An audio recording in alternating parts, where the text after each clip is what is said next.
ഹരേ കൃഷ്ണ.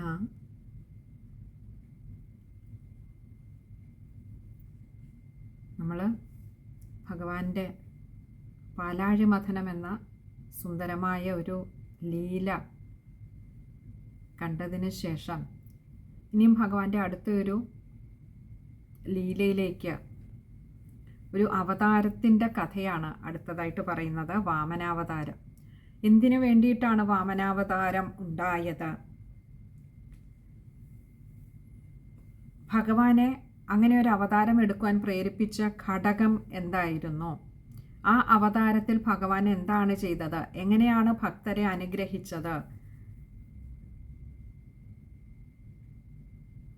തുടങ്ങിയ അനേകം കാര്യങ്ങൾ നമുക്ക് ഈ അടുത്ത 2 ദശകങ്ങളിലായിട്ട് 30ഉം 31ഉം ഭഗവാന്റെ ആ ഒരു അനുഗ്രഹ ലീലയുടെ, അവതാര ലീലയുടെ കഥ തന്നെയാണ് വിവരിക്കുന്നത്.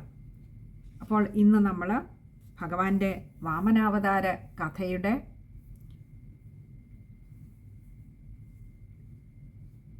ഒരു തുടക്കം കുറിക്കുകയാണ്. ഇനി അങ്ങോട്ടുള്ള കുറച്ച് സത്സംഗങ്ങളിൽ നമ്മൾ കേൾക്കാൻ പോകുന്നത് ഇനിയും ഭഗവാന്റെ ആ ഒരു അവതാര ലീലയുടെ സുന്ദരമായ കാഴ്ചകളാണ്, കഥകളാണ്. നമുക്ക് 30ാമത്തെ ദശകം തുടങ്ങാം. വാമനാവതാരം ഏവമാണ് ട്യൂണ്. 6ാമത്തെ ദശകത്തിൻ്റെ ട്യൂണാണ്. നമുക്ക് തുടങ്ങാം. ഹരേ കൃഷ്ണ. ശക്രേണ സംയതി ഹതോപി ബലിർമഹാത്മാ ശുക്രേണ ജീവിതതനുഃ ക്രതുവർദ്ധിതോഷ്മാ വിക്രാന്തിമാൻ ഭയനിലീനസുരാം ത്രിലോകീം ചക്രേ വശേ സ തവ ചക്രമുഖാദഭീതഃ. നമ്മൾ തൊട്ടു മുൻപുള്ള ദശകത്തിൽ നമ്മൾ കണ്ടിരുന്നു അസുരന്മാരും ദേവന്മാരുമായിട്ട് യുദ്ധമുണ്ടായതും, അല്ലെ, ആ ഒരു അമൃതകുംഭത്തെ ചൊല്ലിയുള്ള യുദ്ധവും, അങ്ങനെ ഇന്ദ്രനാൽ ബലി എന്ന അസുരൻ കൊല്ലപ്പെടുന്നതും ഒക്കെ നമ്മൾ കണ്ടിരുന്നു. അപ്പോൾ അതിൻ്റെ ഒരു തുടർച്ച എന്നോണമാണ് ഈ ഒരു ദശകത്തിൻ്റെ തുടക്കം വരുന്നത്. ഇവിടെ പറയാണ് ശക്രേണ സംയതിഹതോപി ബലിർമഹാത്മാ. ശക്രേണ എന്ന് പറഞ്ഞാൽ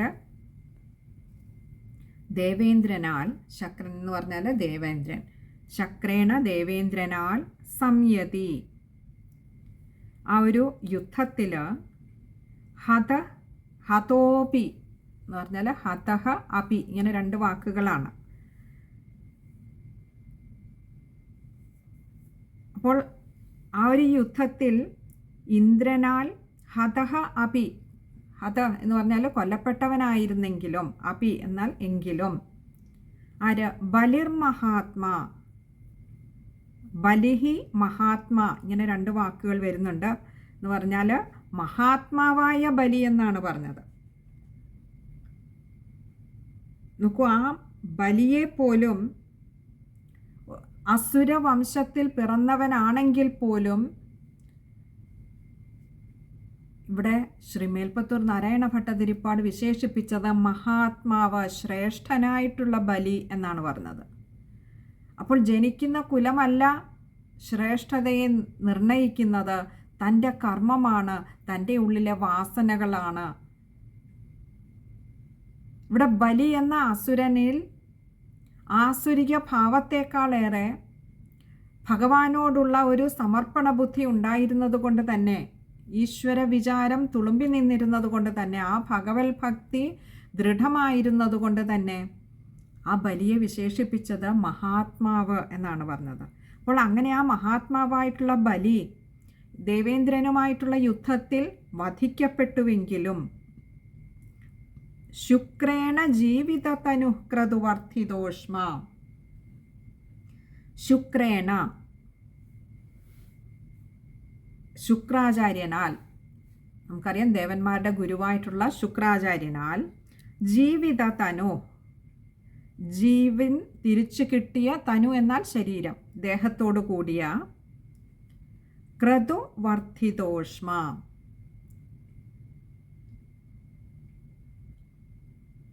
ക്രതു എന്ന് പറഞ്ഞാൽ യാഗമാണ്. അപ്പോൾ അങ്ങനെ ദേവേന്ദ്രനാൽ വധിക്കപ്പെട്ടുവെങ്കിലും തൻ്റെ ഗുരുവായിട്ടുള്ള ആ ശുക്രാചാര്യരാൽ ജീവിതം തിരികെ കിട്ടിയ ആ ബലി അനേകം യാഗങ്ങൾ ചെയ്ത് വർദ്ധിതോഷ്മ തൻ്റെ ബലം വർദ്ധിപ്പിച്ചിട്ട് മഹാപരാക്രമിയായി ഭവിച്ചിട്ട് അതീവ ശക്തിയെ പ്രാപിച്ചിട്ട് വിക്രാന്തിമാൻ ഭയനിലീന സുരാം ത്രിലോകീം. വിക്രാന്തിമാൻ എന്ന് പറഞ്ഞാൽ മഹാപരാക്രമിയായി ഭവിച്ചു. എന്നിട്ട് ഭയനിലീന സുരാം, ഒടുവിൽ ഈ മഹാപരാക്രമിയായിട്ടുള്ള ബലിയോട് എതിരിടാൻ, നേർക്ക് നേരെ നിന്ന് എതിരിടാൻ ശക്തി പോരാ എന്ന് തോന്നിയ ദേവന്മാര്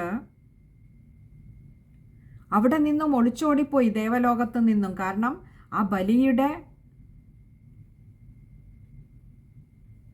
ആ ഒരു വർദ്ധിച്ച ശക്തി കൊണ്ട് താൻ നടത്തിയ യജ്ഞങ്ങളിലൂടെ നേടിയെടുത്തിയ ആ അതീവ വർദ്ധിച്ച ശക്തിയോടുകൂടി എല്ലാ ലോകങ്ങളും ആക്രമിച്ച് തൻ്റെ ആ ഒരു കേമത്വം തെളിയിച്ചുകൊണ്ടിരുന്ന, എല്ലാ ലോകങ്ങളും തൻ്റെ കാൽക്കീഴിലാക്കിക്കൊണ്ടിരുന്ന മഹാബലി ദേവലോകത്തെയും ആക്രമിച്ചപ്പോൾ ആ ബലിയുടെ പരാക്രമത്തോട്, വീര്യത്തോട്, ശക്തിയോട് നേരിടാൻ കഴിയാതെ വന്ന ദേവേന്ദ്രനും മറ്റ് ദേവന്മാരും അവിടെ നിന്നും ഒളിച്ചോടിപ്പോയി.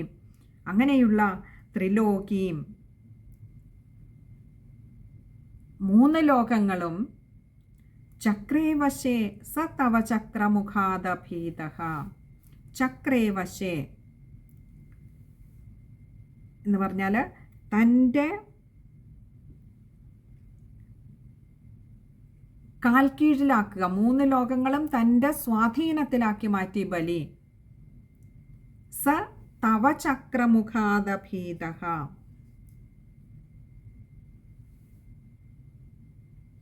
തവ ചക്രമുഖാത് എന്ന് പറഞ്ഞാൽ അങ്ങയുടെ ചക്രമുഖാദഭീതഃ, ചക്രമുഖാത് അഭീതഃ, ഇങ്ങനെ 2 വാക്കുകൾ അവിടെ വരുന്നുണ്ട്. അപ്പോൾ തവ ചക്രമുഖാത് അഭീതഃ, സ എന്ന് പറഞ്ഞാൽ ഇവിടെ ആ മഹാബലി, അങ്ങനെയുള്ള 3 ലോകങ്ങളും തൻ്റെ കാൽക്കീഴിലാക്കിയ ആ മഹാബലി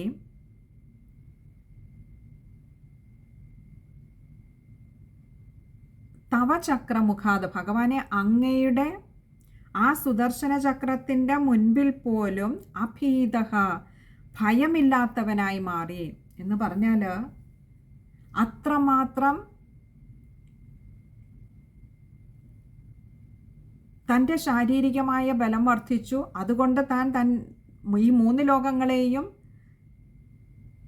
താൻ പാട്ടിലാക്കുകയും ചെയ്തു കഴിഞ്ഞപ്പോൾ ഒരുത്തരും തന്നെ നേരിടുവാനില്ല. ദേവേന്ദ്രനും കൂട്ടാളികളും ഒക്കെ അവിടെ നിന്നും ഒളിച്ചോടി പോവുകയും ചെയ്തപ്പോൾ ഒരു കാര്യം ബലിക്ക് മനസ്സിലായി. അസുരന്മാരുടെ പ്രധാന ശത്രു എന്ന് പറയുന്നത് തന്നെ ദേവന്മാരാണ്. ഇപ്പോൾ തനിക്കാകട്ടെ ഒരു ശത്രു ഇല്ലാതെയായിരിക്കുന്നു. ആ ദേവന്മാരൊക്കെ തന്നെ ഭയന്ന് ഒളിച്ചോടിപ്പോയിരിക്കുന്നു. ഇനി അതുകൊണ്ട് തന്നെ ആർക്കും തോൽപ്പിക്കാനാവില്ല എന്നൊരു ഇത് വന്നപ്പോൾ, പോരായെങ്കിൽ ഇവിടെ എടുത്തു പറയുന്നു ഭഗവാനെ അവിടുത്തെ സുദർശന ചക്രത്തെ പോലും ഭയമില്ലാതെയായി എന്ന് പറയാൻ കാരണം അവിടുത്തെ സുദർശന ചക്രം എപ്പോഴും അധാർമികരുടെ നേരെ മാത്രമേ ഭഗവാനെ അവിടുന്ന് പ്രയോഗിക്കാറുള്ളൂ. താനാകട്ടെ ഭഗവാന്റെ ഉത്തമ ഭക്തനുമാണ്. അപ്പോൾ പിന്നെ ആ സുദർശന ചക്രത്തെ പോലും തനിക്ക് ഭയപ്പെടേണ്ട എന്ന് സ്വയം ഒരു അമിത വിശ്വാസം ആ ബലിയുടെ ഉള്ളിൽ ഉണ്ടായി തുടങ്ങി. അങ്ങനെ ബലി ഇപ്പോൾ ആരെയും ഒന്നിനെയും ഭയക്കാതെ ജീവിച്ചുകൊണ്ടിരിക്കുകയാണ്. നമുക്കിനി ആ ശ്ലോകം ഒന്നുകൂടി നോക്കാം. ശക്രേണ സംയതി ഹതോപി ബലിർമഹാത്മാ ശുക്രേണ ജീവിതതനുഃ ക്രതുവർദ്ധിതോഷ്മാ വിക്രാന്തിമാൻ ഭയനിലീന സുരാം ത്രിലോകീം ചക്രേ വശേ സ തവ ചക്രമുഖാദഭീതഃ. ഈ ശ്ലോകം വായിക്കുമ്പോൾ ശ്രദ്ധിക്കേണ്ട കാര്യങ്ങൾ, ഹതോപി അവിടെ ഒരു വിശ്ലേഷണം ഉള്ളത് കൊണ്ട് തന്നെ ഓകാരം നീട്ടിയെടുക്കുക. അതേപോലെ ബലിർമഹാത്മാ, മാ കൂട്ടക്ഷരമാണ്, മഹാത്മാ എന്നുള്ളതിൻ്റെ മായ, അത് ശ്രദ്ധിക്കുക. പിന്നെ ജീവിതതനു എന്നുള്ളിടത്തൊരു വിസർഗം വരുന്നുണ്ട്. പകുതി ഹകാരത്തിൽ വായിച്ചു നിർത്തുക. പിന്നെ അടുത്തത് ചക്രമുഖാദഭീത. ചക്രമുഖാത് അഭീത ആണ്. അതുകൊണ്ട് തന്നെ ദായ്ക്ക് അകാരം കൊടുത്തു വായിക്കുക. ചക്രമുഖാദഭീത. അവിടെയും വിസർഗമുണ്ട്. പകുതി ഹകാരത്തിൽ വായിച്ചു നിർത്തുക. ഇത്രയും കാര്യങ്ങളാണ് ആ ഒരു ശ്ലോകം വായിക്കുമ്പോൾ ശ്രദ്ധിക്കേണ്ടതായിട്ടുള്ളത്. ഇനി അടുത്തത് നമുക്ക് രണ്ടാമത്തെ ശ്ലോകം നോക്കാം. പുത്രാർത്തി ദർശനവശാദതിർവിഷണ്ണ തം കാശ്യപം നിജപതിം ശരണം പ്രപന്ന ത്വത്പൂജനം തദുദിതം ഹി പയോവ്രതാഖ്യം സാ ദ്വാദശാഹമചരത്വൈ ഭക്തിപൂർണ. ഇനിയും ഈ ശ്ലോകത്തിൽ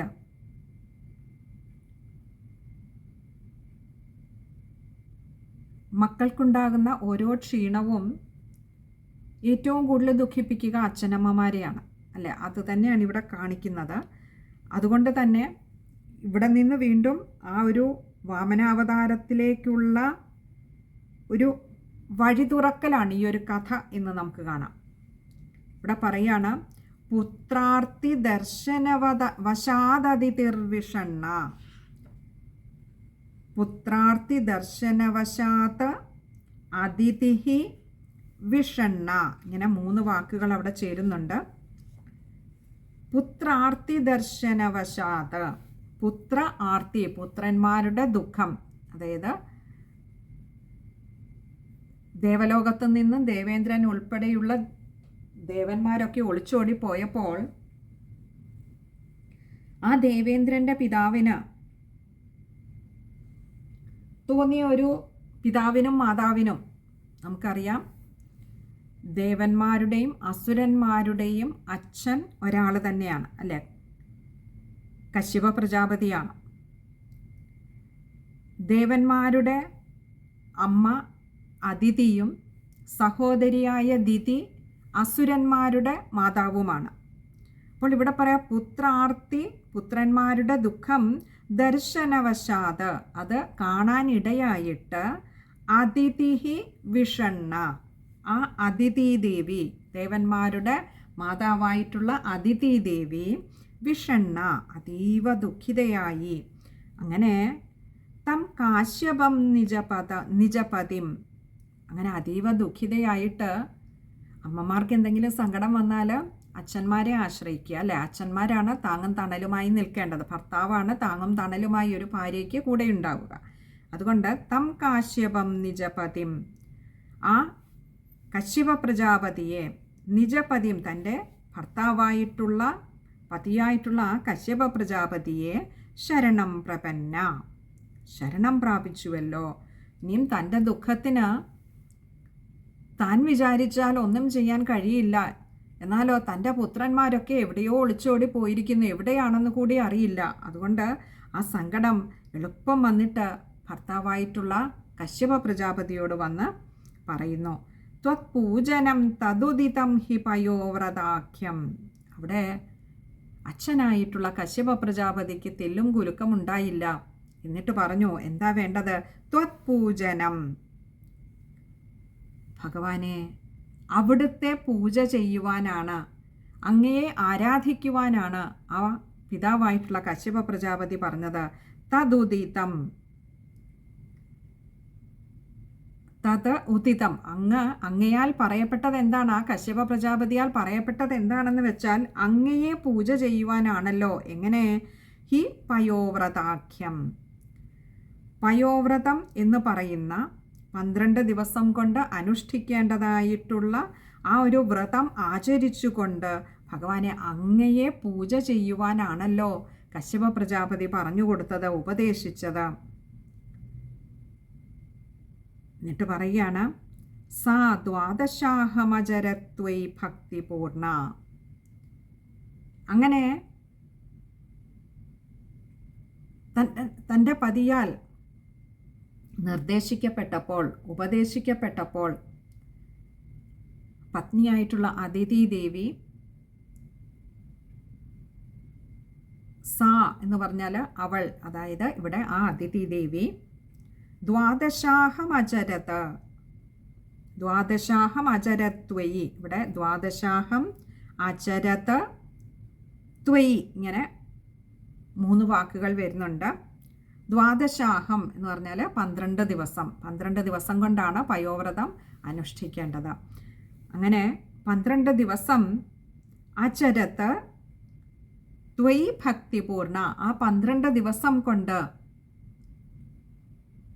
ആ പയോവ്രതത്തെ വേണ്ട വിധത്തിൽ തന്നെ ആചരിച്ചു പോന്നു ആ അദിതി ദേവി. എങ്ങനെ? ത്വയി ഭക്തിപൂർണ, അങ്ങയിൽ അതീവ ഭക്തിയോടുകൂടി തന്നെയാണ് ആ അദിതി ദേവി ഈ പയോവ്രതത്തെ അനുഷ്ഠിച്ചത്. എങ്ങനെയെങ്കിലും ഭഗവാനെ, മറ്റാരും ആശ്രയമില്ലാത്ത ഞങ്ങൾക്ക് അവിടുന്നേയുള്ളൂ ആശ്രയം, അവിടുന്ന് കൈപിടിക്കണമേ, അവിടുന്ന് തുണയാവേണമേ എന്ന് ആ അദിതി ദേവി ഭഗവാനോട് അപേക്ഷിച്ചു. അങ്ങനെ അതീവ ദുഃഖിതയായിരുന്നെങ്കിലും ആ ദുഃഖത്തിന് നടുവിലും അങ്ങയോടുള്ള ഭക്തിക്കൊട്ടും ഇളക്കം വന്നില്ല. അങ്ങ് ഇങ്ങനെ വരുത്തിയല്ലോ എന്ന് ചിന്തിച്ചില്ല. പകരം ത്വയി ഭക്തി പൂർണ്ണ ഭക്തിയോടു കൂടി തന്നെയാണ് ഭഗവാനെ അങ്ങയെ പയോവ്രതം എടുത്ത് 12 ദിവസം പയോവ്രതം ആചരിച്ച് അങ്ങയെ പൂജ ചെയ്തത്. അപ്പോഴും നോക്കൂ, അവിടെ തൻ്റെ പുത്രന്മാരെ തിരികെ കിട്ടുന്നതിന് വേണ്ടി, തൻ്റെ പുത്രന്മാരുടെ ദുഃഖം സഹിക്കാൻ വയ്യാതെ ആ അമ്മ അച്ഛനെ ശരണം പ്രാപിച്ചപ്പോൾ കശ്യപ പ്രജാപതി ഉപദേശിച്ച് നോക്കൂ, ആ ഉള്ളിലെ സംസ്കാരം. അവിടുന്ന് പറഞ്ഞത് ഭഗവാനെ ആശ്രയിക്കൂ എന്നാണ്. ഭഗവാനിലേക്ക് വഴി കാണിച്ചു തരികയാണ് ചെയ്യുന്നത്.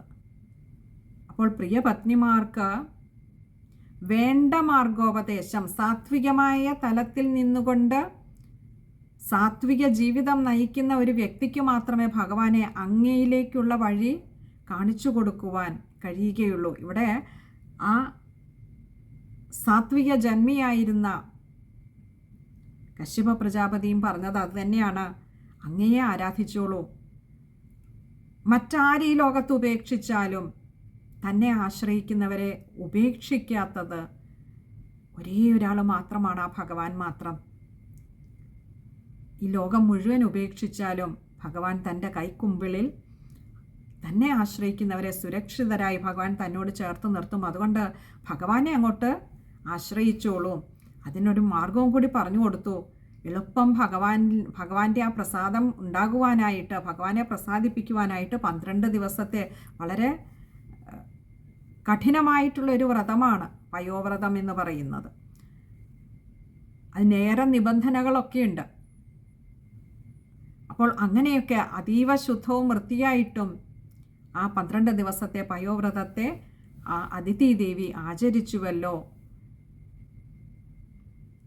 ഇനി നമുക്ക് ആ ശ്ലോകം ഒന്നുകൂടി നോക്കാം. പുത്രാർത്തി ദർശനവശാദതിർവിഷണ്ണ തം കാശ്യപം നിജപതിം ശരണം പ്രപന്ന ത്വത്പൂജനം തദുദിതം ഹി പയോവ്രതാഖ്യം സാ ദ്വാദശാഹമചരത്വയി ഭക്തിപൂർണ. ഒരല്പം കട്ടിയുള്ള കുറച്ച് സമസ്ത പദങ്ങൾ വരുന്നുണ്ട്, ഒന്ന് സൂക്ഷിച്ച് വായിക്കുക. അത് തുടക്കക്കാരോടാണ് ഈ ഒരു അപേക്ഷ. ഇവിടെ ആദ്യത്തെ ആ ഒരു വരി മുഴുവൻ തന്നെയും സമസ്തപദമാണ്. കഴിയുന്നതും അത് പദച്ഛേദം നടത്താതെ വായിക്കുക. നമ്മൾ അർത്ഥം പറയാൻ നേരം പല വാക്കുകളും ചെറുതാക്കി പിരിച്ച് നമ്മൾ പറയുന്നുണ്ട്. വായിക്കുമ്പോൾ അത് ചേർത്ത് തന്നെ വായിക്കുക. പുത്രാർത്തി ദർശനവശാദതിർവിഷണ്ണ. അവിടെയും പുത്രാർത്തി ദർശനവശാദ് അതിഥിർ ആണ്, അതിഥി എന്നുള്ളതിൻ്റെയാണ്. അതുകൊണ്ട് ദായിക്ക് വശാദതിഥിർ അവിടെ അകാരം കൊടുത്തു വായിക്കുക. പിന്നെ അടുത്തത് തദുദീതം. അവിടെയും തത് ഉദീതം ഊദാത്ത.